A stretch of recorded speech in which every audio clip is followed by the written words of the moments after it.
ദേശീയപാതാ നിർമ്മാണത്തിന് അശാസ്ത്രീയത കാരണം വീടുകളിൽ വെള്ളം കയറുന്നതിൽ പ്രതിഷേധവുമായി നാട്ടുകാർ രംഗത്ത് വരികയാണ്. ചേർത്തലയിൽ ദേശീയപാതയിൽ തൊട്ടിലിറങ്ങി നിന്ന് നാട്ടുകാരുടെ പ്രതിഷേധം ദൃശ്യങ്ങളിലേക്ക്.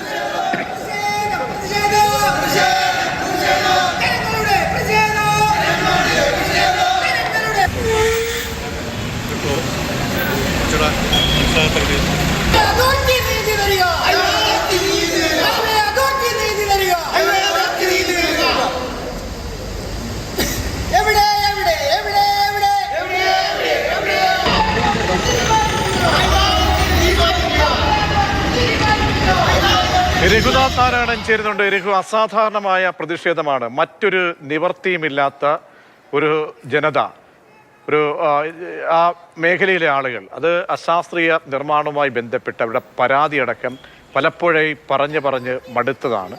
പക്ഷേ ഈ കാലവർഷം കടുക്കുന്ന സമയത്ത് എന്താണ് അവരുടെ സ്ഥിതി? ഇങ്ങനെ വേറിട്ടൊരു പ്രതിഷേധത്തിലേക്ക് പോകുമ്പോൾ അധികാരികളുടെ ശ്രദ്ധയിൽ ഇത് വിഷയം വരികയും വേണം. അങ്ങനെ ആരെങ്കിലും അവർ കാണുകയോ മറ്റോ ചെയ്തോ? പ്രതിഷേധം എപ്പോഴായിരുന്നു?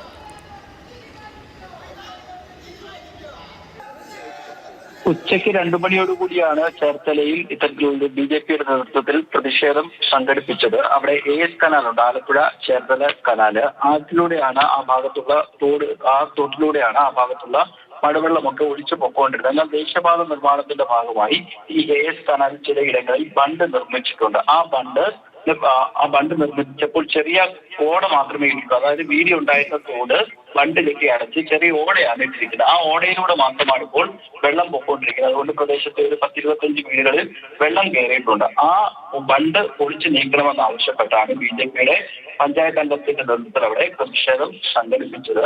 ദേശീയപാത അതോറിറ്റി ഉദ്യോഗസ്ഥരൊന്നും സ്ഥലത്തെത്തിയിട്ടില്ല. ഒരുപക്ഷെ അല്പസമയത്തിനും ഉദ്യോഗസ്ഥരോടെത്തി ഇവരുമായിട്ട് ചർച്ച നടത്തുവായിരുന്നു. ശരി, രഘുനാഥാണ് വിവരങ്ങൾ നൽകിയത്.